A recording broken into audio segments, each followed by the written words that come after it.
हर गांव की अपनी कुछ कहानियां होती हैं, है ना? कुछ ऐसी जगह जहां जाने से लोग मना करते हैं, डरते हैं। तो आज हम एक ऐसी ही कहानी में उतरने वाले हैं। कहानी का नाम है शमशान की हंसी। तो ये पूरी कहानी जुड़ी है राजपुर गांव के बाहर एक पुराने शमशान घाट से।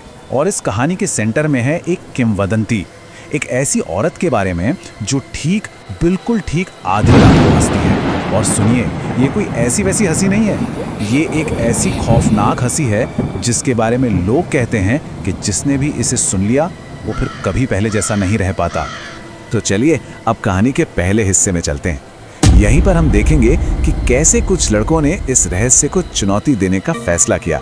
एक ऐसा फैसला जो उनकी जिंदगी हमेशा हमेशा के लिए बदलने वाला था।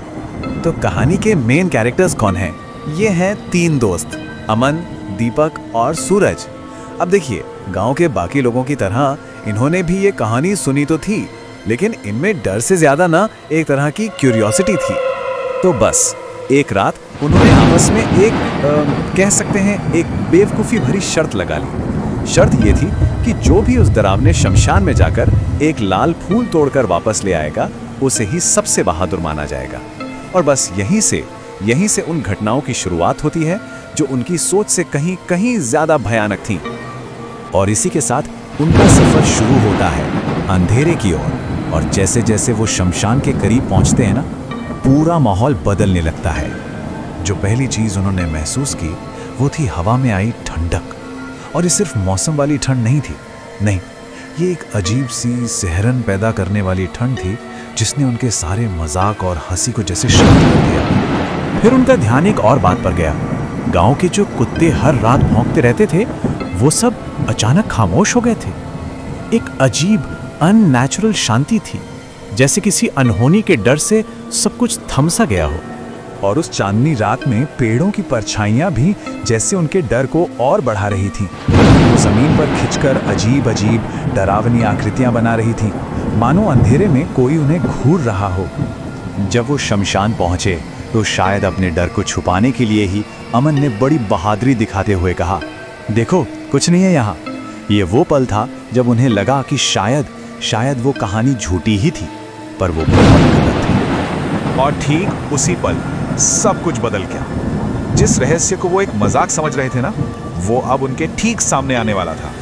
सबसे पहली निशानी अगरबत्ती की एक तेज महक जो अचानक से हवा में फैल गई। और हैरान करने वाली बात यह थी कि आसपास कोई भी तो नहीं था।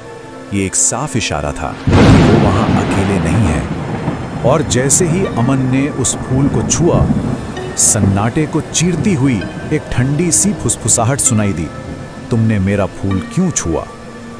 लड़कों के तो रोंगटे खड़े हो गए। उन्होंने फौरन पलट कर देखा, मगर वहां कोई नहीं था। अगले ही पल उनके ठीक सामने जमीन से एक आकृति उभरने लगी। उसने एक सफेद साड़ी पहनी हुई थी, और जब उसका चेहरा सामने आया तो लड़कों की चीख निकल गई। वो चेहरा आधा चला हुआ था और उसके होठों पर एक भयानक सी मुस्कान थी। वो औरत हंसते हुए बोली और उसकी आवाज में एक अजीब सी खनक थी। उसने कहा, अब ये फूल तुम्हारा नहीं, तुम मेरे हो। ये वो पल था जब उन लड़कों को समझ आया कि उनसे कितनी बड़ी, कितनी भयानक गलती हो गई है। तो चलिए अब कहानी के आखिरी हिस्से की ओर बढ़ते हैं। देखते हैं कि उस रात के बाद क्या हुआ और उस भयानक शर्त का नतीजा क्या निकला। उस खौफनाक मंजर को देखकर दीपक और सूरज तो अपनी जान बचाकर वहां से भागे, लेकिन अमन इतना ज्यादा डर गया था कि वो अपनी जगह से हिल तक नहीं पाया। वो बस वहीं खड़ा रह गया। अगली सुबह जब गांव वाले अमन को ढूंढने निकले तो उन्हें शमशान के बीचों बीच सिर्फ 2 चीजें मिली, वही लाल फूल और ठीक उसके बगल में रखी अमन की चप्पलें।